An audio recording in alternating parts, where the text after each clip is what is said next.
Monsieur le journaliste, le président du Front populaire ivoirien, le président Pascal Affi-Guessan.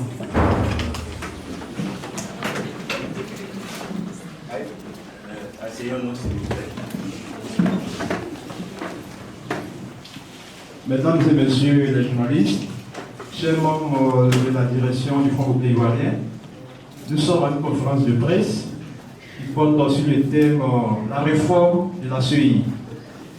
Et tout à l'heure, le président va s'entretenir avec vous. Donc, je vous passe le micro, monsieur le président. Bien, merci. Chers amis de la presse nationale et internationale, chers camarades membres de la direction du Front populaire ivoirien et de l'Alliance des forces démocratiques du Côte d'Ivoire, je voudrais vous remercier. Comme d'habitude, vous avez répondu massivement à notre invitation qui s'inscrit dans le cadre de la réforme de la Commission électorale indépendante. Vous l'avez certainement noté, à l'issue du Conseil des ministres du mercredi 3 juillet 2019, donc hier, le porte-parole du gouvernement a annoncé l'adoption d'un projet de loi portant recomposition de la Commission électorale indépendante. À l'opinion nationale et internationale, qui sait que depuis janvier 2019, le gouvernement a engagé des négociations avec les organisations de la société civile et les partis politiques de l'opposition en vue de l'adoption d'une commission électorale indépendante consensuelle répondant aux standards internationaux conformément à l'arrêt de la Cour africaine des droits de l'homme et des peuples en vue d'élections libres, transparentes, justes et crédibles en 2020, le FPI et l'Alliance des forces démocratiques de Côte d'Ivoire font connaître que cette initiative du gouvernement n'est pas le résultat du dialogue politique avec les partis politiques et la société civile. En effet, la première étape de ce dialogue a enregistré 11 propositions différentes, émanant des 11 organisations participant aux négociations. Le procès-verbal de cette étape mentionne des points d'accord et d'autres points sur lesquels les discussions doivent se poursuivre. Le FPI et l'AFD sont dans l'attente de cette seconde étape du dialogue politique. Dans la forme, le texte adopté en Conseil des ministres est donc une initiative parallèle, personnelle et solitaire du gouvernement qui n'engage nullement l'AFD et le FPI. Les négociations ne sont pas terminées. Dans le fond, ce projet du gouvernement n'apporte pas de réponse à la question de l'équilibre dans la composition de la commission électorale indépendante. Au contraire, il maintient la mainmise de la majorité présidentielle sur la CEI avec 7 représentants sur 15 membres, ce qui fait 47%, contre 3 membres pour l'opposition, 20%, et 5 pour la société civile, 30%. Ce déséquilibre est confirmé dans la composition des commissions locales. En outre, ce projet fait l'impasse sur les attributions et le fonctionnement de la commission électorale indépendante qui constitue les autres piliers de son indépendance. Au total, le FPI et l'AFD affirment que dans la forme comme dans le fond, ils ne sont concernés ni de près ni de loin par le projet de loi adopté par le gouvernement et portant recomposition de la CEI. Le FPI et l'AFD appellent le gouvernement à reprendre et à poursuivre les négociations en vue d'assainir totalement le cadre juridique et institutionnel des élections et de garantir des élections démocratiques et apaisées en 2020. Je vous remercie. Une négociation avec l'opposition. De toute façon, la Constitution donne les compétences au gouvernement, comme d'ailleurs il le fait à l'heure actuelle, s'agissant d'autres projets de loi, pour saisir le Parlement. Et nous considérons que c'est dans ce cadre qu'il agit à l'heure actuelle. Or, la démarche que nous avons engagée depuis janvier s'inscrit dans une autre logique, dans la logique des négociations. Et lorsque on s'engage dans la logique des négociations, il faut aller jusqu'au bout de cette logique et ne pas changer de logique en cours de route. une logique de négociation est différente d'une logique institutionnelle. Dans le cas d'espèce, le contexte, les différentes crises que la Côte d'Ivoire a connues ont amené le gouvernement lui-même à prendre conscience qu'il faut sortir d'une logique institutionnelle au profit d'une logique politique, d'une logique de négociation. Cette logique n'a pas été portée jusqu'au bout. En cours de chemin, le gouvernement change de démarche. Nous sommes amenés à nous dire qu'il faut qu'on revienne à la démarche initiale et qu'on aille jusqu'au bout de cette démarche. Et nous sommes dans l'attente de la reprise des négociations parce que nous sommes engagés dans les négociations et nous sommes convaincus que c'est dans les négociations que nous pouvons aboutir à une commission électorale indépendante et donc à garantir la paix et la stabilité de la Côte d'Ivoire à l'occasion des prochaines élections. Donc, ceci dit, nous sommes à votre disposition pour vos questions éventuelles, tout en vous remerciant encore une fois d'avoir fait le déplacement. Merci, Président. Nous avons tracé une liste de 5 personnes qui voudraient vraiment poser des questions. Nous allons prendre les questions et y répondre au fur et à mesure. Donc, nous allons pas ouvrir les listes. Nous allons répondre à vos questions au fur et à mesure pour que, éventuellement, les réponses puissent nous faire gagner du temps. Ok. Le premier intervenant.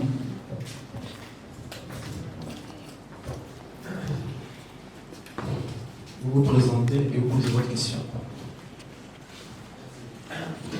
Bonjour, président Facebook France 24.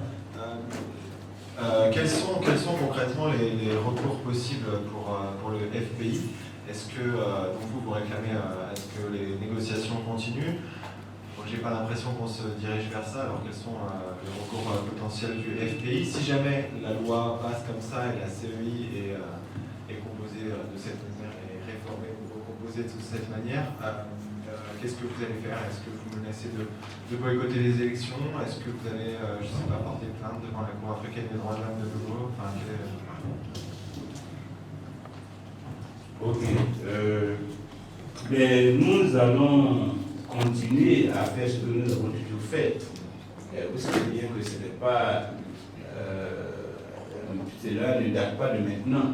La bataille pour la réforme de la Commission électorale indépendante, depuis toujours et en particulier depuis 2011, après les élections chaotiques de 2010, les acteurs nationaux, que ce soit la société civile comme les partis politiques, ont toujours revendiqué la réforme de la CEI. Le gouvernement s'y est refusé pendant un bon nombre d'années, mais en définitive a été amené à constater qu'il ne pouvait pas échapper à cette exigence. D'autant que cette revendication n'est pas seulement la préoccupation de la classe politique ivoirienne, elle est la préoccupation de tout le corps social, la société civile, de toutes les entités nationales, je dirais même de l'ensemble des populations ivoiriennes, au regard des graves dommages que le cadre juridique et institutionnel des élections a causé à la Côte d'Ivoire en 2010-2011. Des milliers de morts, de destruction d'exilés, d'arrestations, la fracture sociale et tout cela qui pèse encore sur la vie quotidienne des uns et des autres et qui hypothèque l'avenir même de la Côte d'Ivoire en termes de stabilité politique, en termes de cohésion nationale et de prospérité. Donc la question électorale n'est plus une question uniquement politique, c'est une question qui embrasse l'ensemble de la société ivoirienne. Et les amis de la Côte d'Ivoire, la communauté internationale, qui s'est mobilisée par rapport à cette crise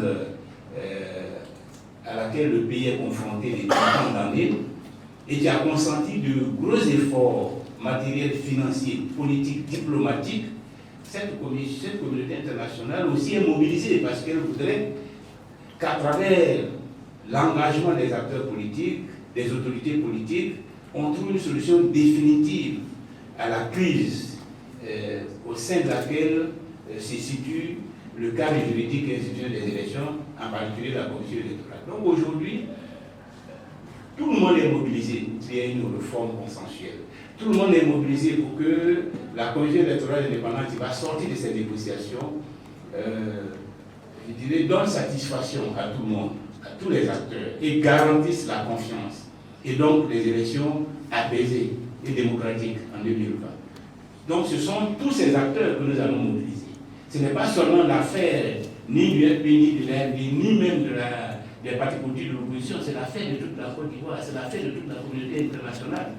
Et nous qui sommes engagés dans les négociations, nous voyons bien chaque jour les préoccupations qui sont exprimées par les représentations diplomatiques, les organismes internationaux, les représentants de l'ONU qui viennent visiter la Côte d'Ivoire. Tous ceux-là n'ont qu'une préoccupation.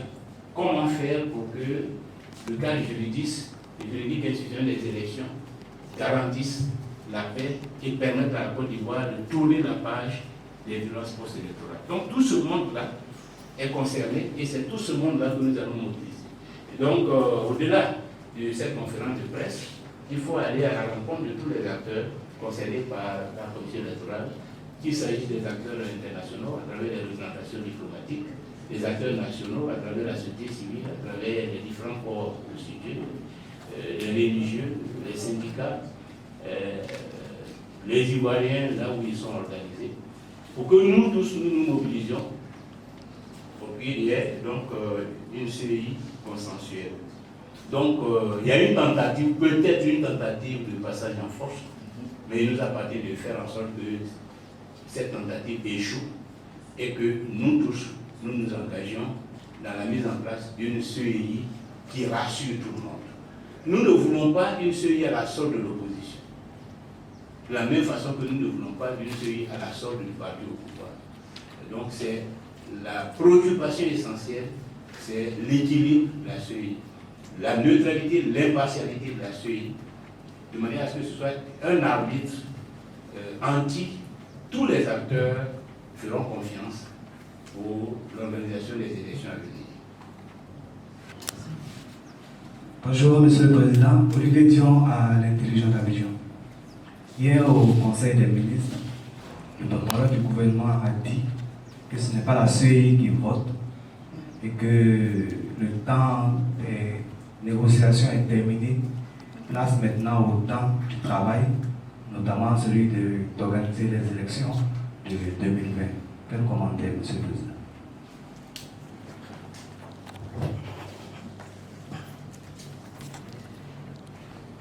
Bien, mais c'est justement parce que ce n'est pas la CEI qui vote qu'il faut qu'elle soit neutre, impartiale et indépendante. Donc la question, ce n'est pas de savoir si c'est la CEI qui vote ou si ce n'est pas la CEI qui vote. La question, c'est de savoir est-ce que cette CEI est équilibrée? Est-ce qu'elle garantit l'impartialité du processus électoral?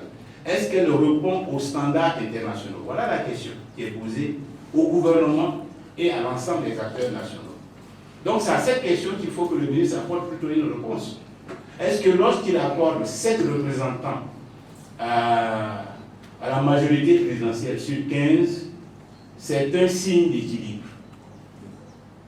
Voilà la question.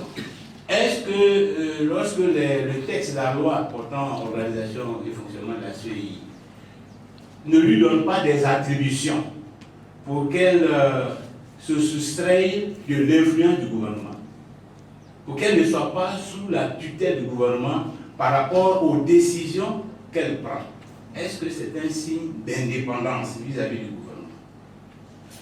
Quand les décisions de la CEI peuvent parfois être modifiées par le gouvernement, comme cela a été le cas à l'occasion du référendum constitutionnel, où la CEI parlait de bulletin unique et où en définitive le gouvernement a décidé d'imposer 2 bulletins, est-ce que c'est un signe d'indépendance de la CEI? Voilà donc un certain nombre de situations qu'il faut que nous réglions à l'occasion de ces négociations sur la réforme, de manière à ce que la CEI réponde aux standards internationaux. Et c'est ce que la Cour africaine des droits de l'homme des peuples souhaite et demande à travers l'arrêt qui a été rendu. Et cet arrêt s'impose à la Côte d'Ivoire s'impose à tous les Ivoiriens. Donc il faut d'abord aller à la rencontre de ce terrain-là. Et en plus, parce que lorsque les partis politiques revendiquent la réforme, ce n'est pas pour faire plaisir à la Cour africaine des droits de l'homme, c'est pour résoudre les problèmes de la Côte d'Ivoire. Donc, au-delà même de ce que la Cour africaine des droits de l'homme dit, il nous revient de façon légitime d'identifier toutes les questions qui doivent être réglées pour que nous ayons confiance dans notre CEI.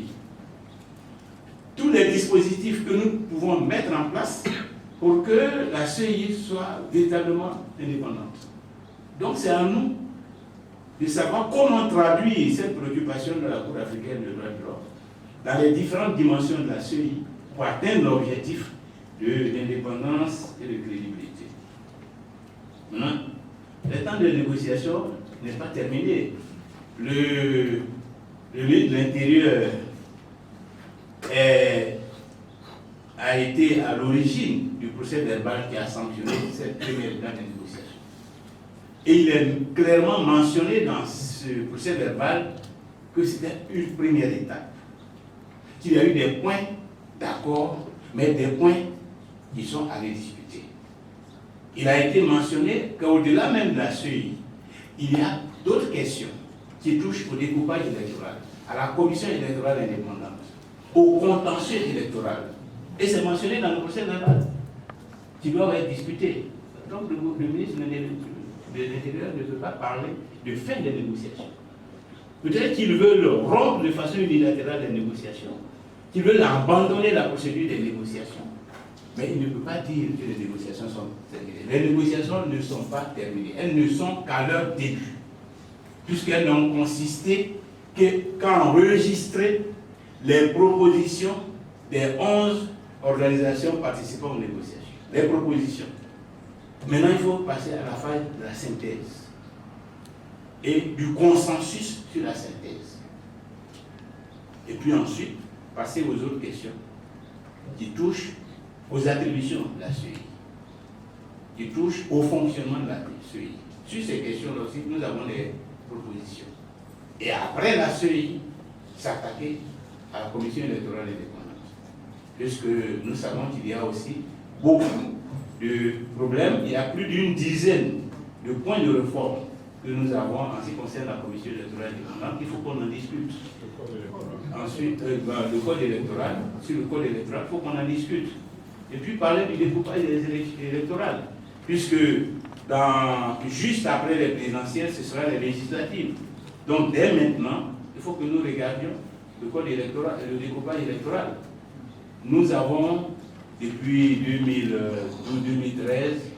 2012-2013, longuement et abondamment communiqué sur le déséquilibre dans la répartition des sièges. Or, la question de l'égalité des citoyens devant la loi est une question essentielle.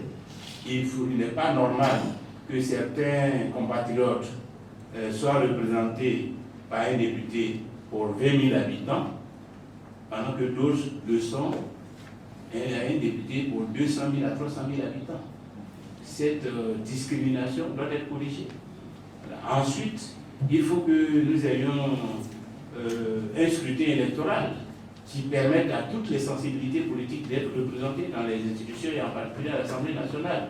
Or, le scrutin majoritaire tel que nous le connaissons ne favorise pas cette représentation de tous les courants politiques. Il faut qu'on en discute. En tout cas, le processus dans lequel nous sommes engagés doit être un processus qui permette à la Côte d'Ivoire de faire un saut qualitatif en matière de cadre politique des élections. Dans ce domaine, nous sommes largement en retard par rapport à l'ensemble des pays de la sous-région. Or, ce retard politique est aussi un retard économique et social. Parce qu'on ne peut pas bâtir une grande économie, on ne peut pas construire la prospérité de la Côte d'Ivoire sur des institutions obsolètes, sur des institutions dépassées, sur des institutions qui ne garantissent pas la libre participation de tous les Ivoiriens, qui ne contribuent pas à un jeu politique équilibré. Il y a une connexion forte entre le cadre institutionnel d'un pays et ses performances économiques et sociales. Les pays développés, les pays où il y a un dynamisme économique, politique et sociale, ce sont des pays qui disposent d'institutions démocratiques, dans lesquelles le jeu électoral est transparent, libre, crédible. Est-ce que la Côte d'Ivoire veut rester dans la préhistoire de la démocratie ou veut véritablement s'engager et être leader en matière de démocratie, en matière d'organisation politique, pour véritablement capitaliser le potentiel économique et social qui est le sien dans la sous-région africaine et même en Afrique de façon générale. Voilà la question essentielle, la question fondamentale. Nous ne devons pas faire preuve de, je dirais, de timidité. Voilà.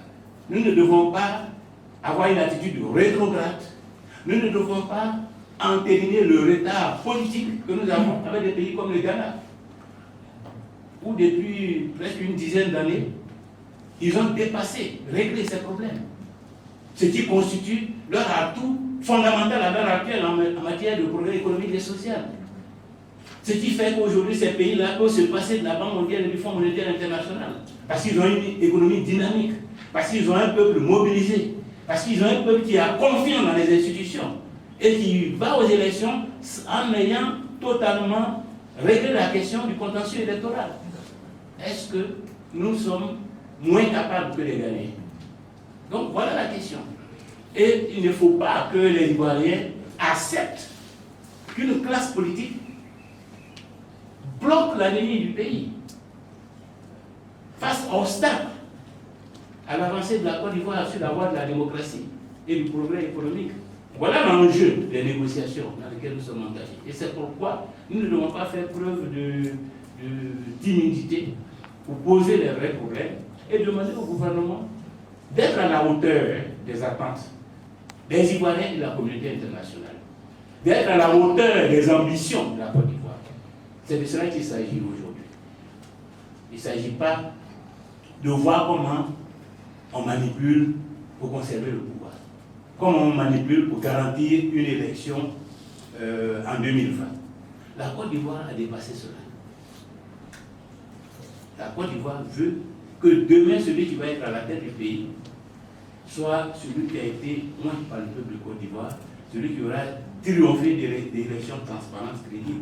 C'est de cela que nous devons, pour cela que nous devons travailler. Et donc, nous sommes toujours dans les temps des négociations. Nous continuons à appeler le gouvernement aux négociations et nous allons nous donner tous les moyens pour faire en sorte que le gouvernement accepte de revenir à la table des négociations. Bonjour Monsieur le Président, je suis Jérôme Kouakou de la Côte d'Ivoire. Question un peu plus pratique. Le gouvernement parle de 15 membres au niveau de la commission centrale de la CEI. On le sait, 7 représentants du pouvoir, 6 de la société civile et 3 de l'opposition. 5 de la société civile, 3 de l'opposition. Vous n'êtes pas d'accord avec ce chiffre? Qu'est-ce que vous proposez au niveau des chiffres, bien sûr, pour qu'on ait une CEI consensuelle? Pour vous, quelle part devrait revenir à la société civile, à l'opposition et au pouvoir? Merci, Président. Merci. Au cours de cette première phase, nous avons proposé une CEI de 15 membres, équitablement répartis, 5 pour la majorité présidentielle, 5 pour l'opposition, 5 pour la société civile. Et nous avons en plus proposé, c'était notre proposition initiale, que la présidente de la CEI revienne à la société civile. Au cours des négociations, il est apparu que cette présidence pouvait revenir à l'opposition. En tout état de cause, cette CEI a 3 pieds qui sont de même longueur pour être stable, ne doit pas être dirigée par la majorité présidentielle. Soit elle est par la société civile ou par l'opposition. De toute façon, la CEI en fin de vie, donc celle que nous connaissons, est dirigée par un président qui était à l'époque de l'opposition. Donc le principe qu'une CEI soit dirigée par l'opposition n'est pas un principe nouveau.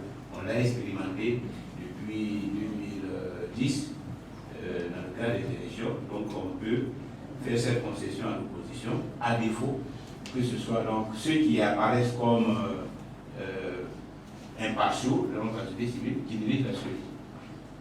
Voilà donc notre position à l'heure actuelle. 5 pour l'opposition, 5 pour la majorité présidentielle.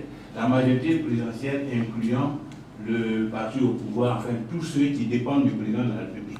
Dans tous les cas, à l'heure actuelle, la Constitution ne fait pas de différenciation entre président de la République et président de parti, puisque le président de la République est en même temps président du RHDP, qui est la majorité présidentielle. Donc on lui donne 5 postes. Voilà. Puis il choisit les 5 personnalités de son bord qu'il veut voir siéger à la CEI. L'opposition, elle est un peu plus diverse, mais elle va se partager les 5 postes qui lui sont proposés. Puis la société civile, avec les 5 postes, étant entendu que nous classons le barreau et le syndicat de la magistrature dans la société civile. Je dis bien le syndicat de la magistrature et non le Conseil supérieur de la magistrature.